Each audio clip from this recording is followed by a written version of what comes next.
He thought he was untouchable, that no one would notice the hidden accounts, the late nights, or the way guilt leaves fingerprints on a man's routine. But I wasn't his fool, I was his mirror. And when he betrayed me, I didn't scream. I documented, calculated, and built my case. My name is Clara Whitmore, and I used to believe marriage was a partnership. Now I know it's a contract, and like any contract it can be breached, audited, and enforced. Ethan and I had been married for 9 years. We met in Boston, both young, ambitious, both pretending we weren't terrified of growing up. He worked in corporate law, I was a financial analyst. Our chemistry wasn't fireworks, it was steadiness. We understood numbers, plans, deadlines. We built our life on spreadsheets and shared calendars. I used to think that meant safety. I was wrong. Meant exposure. It started small like all betrayals do. Missed calls. A new password on his laptop. The kind of quiet shift you only notice when you've memorized someone's rhythm. Ethan used to hum when he brushed his teeth. One day he just stopped. He used to send me grocery lists. Suddenly I was the only one doing the shopping. Then came the receipts. Hotel bookings under business trips that didn't match his firm's travel records. I didn't confront him. Not because I was weak, but because I've seen how people lie when cornered. I wanted the truth. Not the version he practiced in the mirror. The breaking point came on a Thursday night. He came home late, smelling faintly of another woman's perfume, the kind of scent that doesn't belong in a marriage. I asked how the court went, he said fine, too quickly. I asked which client, he said confidential, too vaguely. That night, I waited until he fell asleep, then walked to his briefcase. Inside, beneath case files and contracts, was a folded note, handwritten, lipstick smudged. You make me feel seen. There it was. Simple. Unapologetic. But instead of rage, I felt something colder. Calculation. Ethan once told me that cheating was an emotional accident. I remember laughing and asking, then what's theft? Financial curiosity. So I began my own quiet investigation. Not into his heart, into his accounts. I logged into our joint savings, his business portfolio, and his firm's reimbursements. I didn't hack anything. I just used the passwords he'd forgotten I knew. Within hours, I found irregular transfers. $28,400 across 6 months, routed through a shell account under the name Wesson and Lee Consulting. Except there was no Wesson, no Lee, just Ethan. He wasn't just betraying me emotionally. He was siphoning funds, our funds, into an account to finance his affair. That's when the idea started forming. A plan that wasn't revenge. It was restitution. The next morning I went to work like nothing happened. Smiled, made coffee, wore the same gold ring he'd given me 5 years ago when he promised, forever. But I'd already started documenting. Every expense, every transfer, every lie is disguised as overtime. When I discovered she wasn't just a fling but a paralegal from his firm, something inside me settled. It wasn't rage anymore. It was precision. The kind accountants and prosecutors both understand. I called my cousin Laura, who happened to be a family attorney. I told her everything except the emotional parts. She listened, silent for most of it, then said, Clara, you realize what you have here, right? This isn't just adultery. This is marital fraud. Those 2 words, the legal kind, were better than any confession. Over the next 3 weeks, I became my own forensic auditor. Every night, while Ethan slept beside me, I documented transactions. His golf weekends. They were luxury Airbnb stays in New Hampshire. His client dinners. $400 wine tabs charged to our joint account. I categorized everything into a single spreadsheet labeled Transparency Report. For review. By the end of the month, the total stood at $93,670. I stared at that number for a long time. It wasn't just money, it was the price of trust. That's when Laura said the words that changed everything. If you file quietly, you can recover every dollar and more. But you can't confront him. Not yet. So I didn't. I started recording instead. On a rainy Friday, Ethan left his phone on the kitchen counter, unlocked. I didn't need to look. I just watched the screen light up. A message popped up from a contact named M. It said, "Next weekend. Same place." He deleted it quickly, but not before I noted the time, 8:47 a.m., and took a screenshot from the kitchen camera I'd installed 2 days earlier. Yes, I recorded him. Not out of paranoia, but evidence. If he was willing to cheat, I was willing to document. The next phase was surgical. I gathered every financial document, every proof of expense, every screenshot. I categorized them into folders labeled assets, liabilities, and deceits. I even found emails confirming he used my name on a joint investment that didn't exist, a tax-deductible scam his firm would have loved to see. By the time I was done, I didn't feel broken anymore. I felt like an attorney preparing for trial. 3 weeks later, I scheduled a lunch at his favorite restaurant, the same place he once proposed to me. He arrived late as usual, adjusting his tie like it could hide what he'd done. "Everything okay?" he asked. "Perfect," I said, smiling. We ordered wine. He talked about work, about new clients, about stress. I nodded, pretending to care, pretending to still be the woman who believed him. Then I said softly, "Ethan, I found Wesson and Lee Consulting." His fork froze midair. His smile vanished like a light switched off. He didn't speak for a full 10 seconds. Then he said, "I don't know what you're talking about." I looked him dead in the eye. "Then you'll have no problem explaining it to the auditors." He tried to control the narrative. "Clara, don't do something we'll both regret." "We," said. "You already did." I slid a plain envelope across the table. Inside was a printed report of every transaction, every receipt, every screenshot. His own private crimes, collated neatly like a financial autopsy. He flipped through them, panic rising. "This isn't legal," he said. I smiled faintly. "Oh, it's completely legal. I learned from the best, remember." That night he didn't come home. I didn't wait. I knew where he was, trying to erase what couldn't be deleted. By Monday morning, I'd already filed for divorce through Laura. The grounds: marital fraud, financial deception, and breach of fiduciary duty. Because when you marry someone in the US, their income, their investments, their liabilities, they're all shared under law. And if one partner hides assets, that's not infidelity. That's economic abuse. The proceedings began 2 months later. He came in confident, flanked by his firm's lawyers. He expected tears, drama, humiliation.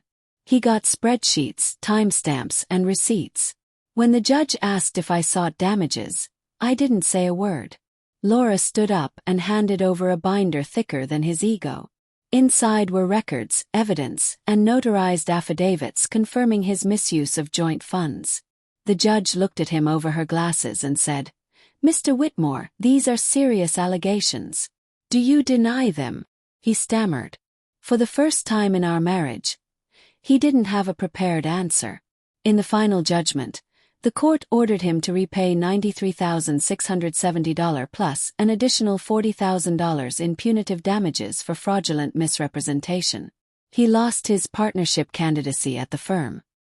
His reputation collapsed before I even opened my mouth to the press. The best part: he signed a settlement agreement drafted by my attorney, the same one that included a non-disclosure clause. Meaning he couldn't tell anyone his wife legally dismantled his empire. A week later, he came to the house to collect his things. He stood in the kitchen where it all began, looking smaller than I remembered. "You really planned this," he said. "No," I replied. "You did. I just followed the evidence." He looked around the room, searching for some version of me that still loved him. "She doesn't live here anymore," I said quietly. He left without another word. 2 months later I received the wire transfer.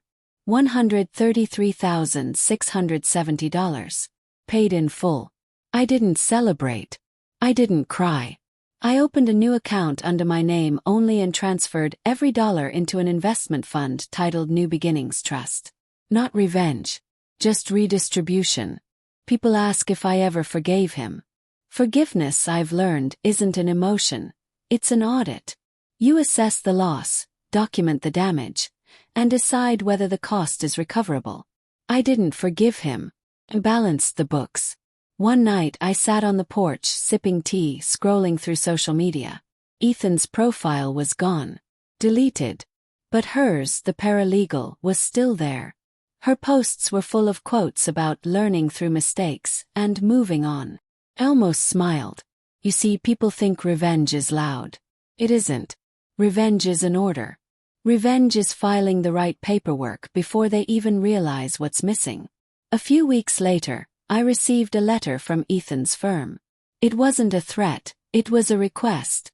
They wanted to conduct an internal review of all his cases due to ethical concerns. I didn't have to say a word.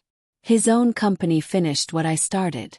By the end of the year, Ethan was disbarred for misappropriation of client funds.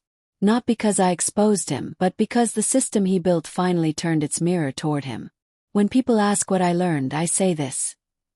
Love is emotional credit. Betrayal is debt. Justice is the collection process. And when it's all over, you don't count what you lost. You count what you recovered. Now, when I walk into my small office overlooking downtown Boston, I feel something I hadn't felt in years: peace. Not the fragile kind that depends on someone else's promises.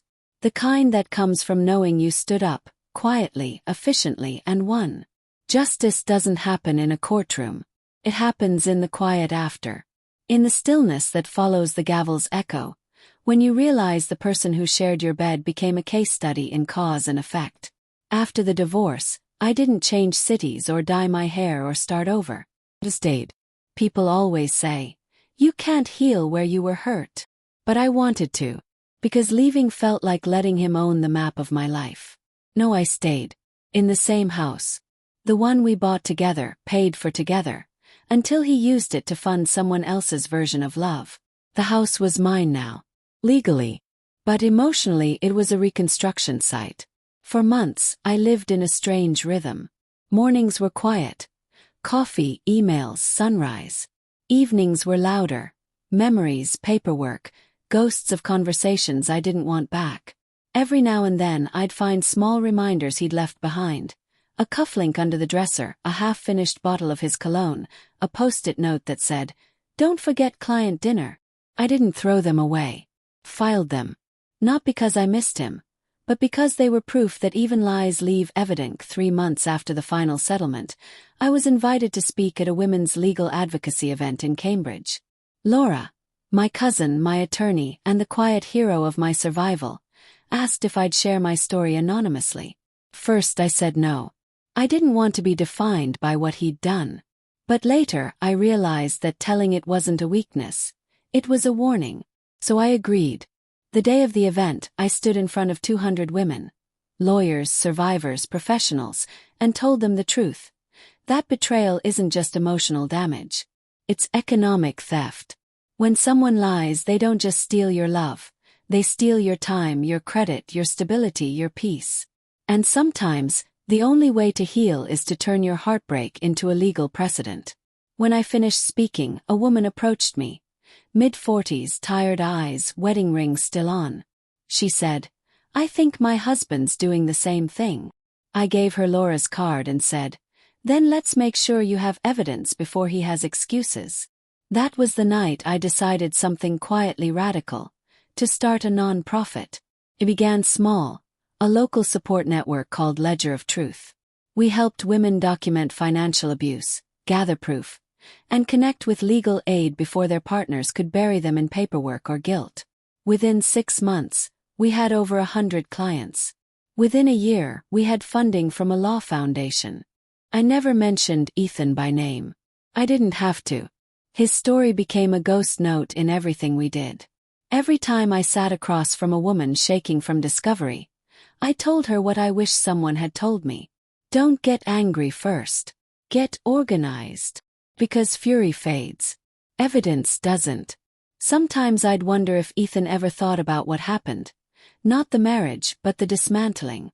Whether he ever lay awake at night replaying that moment at the restaurant, when I said, "You'll have no problem explaining it to the auditors." Maybe he did. Maybe he didn't. But I knew this. He never expected me to win on paper. He thought betrayal made him powerful. It made him predictable. A year later, I ran into someone from his firm at a conference. He looked uncomfortable, hesitant, like he wasn't sure whether to greet me or apologize for existing. Finally he said, "He's in New York now, doing consulting work. Not law." He nodded. "That's good. Fewer contracts to breach." He laughed nervously. Then he said something that stuck with me. "You were the only one he couldn't outsmart." It wasn't pride I felt, it was peace. Because in the end, betrayal isn't a contest of who hurt more. It's a calculation, who learned more. 2 years passed. I turned 40. My house looked different now. New paint, new furniture, no ghosts.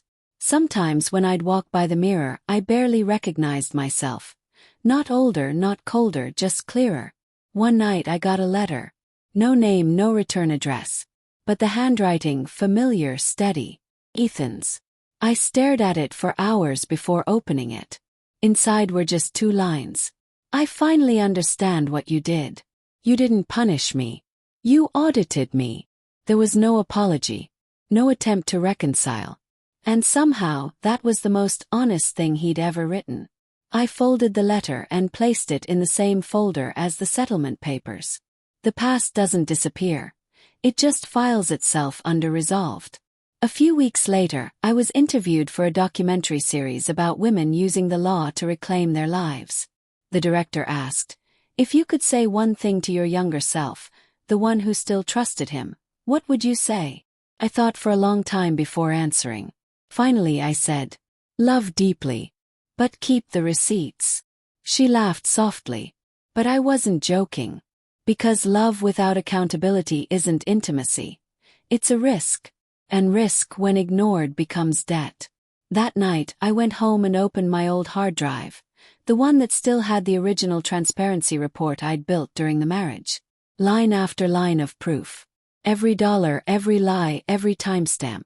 I didn't open it to gloat. I opened it to remind myself that I wasn't crazy. That my instincts were evidence before my documents were. I backed it up once more, just a habit. Then I closed it for good. Some memories don't fade. They just stop needing verification.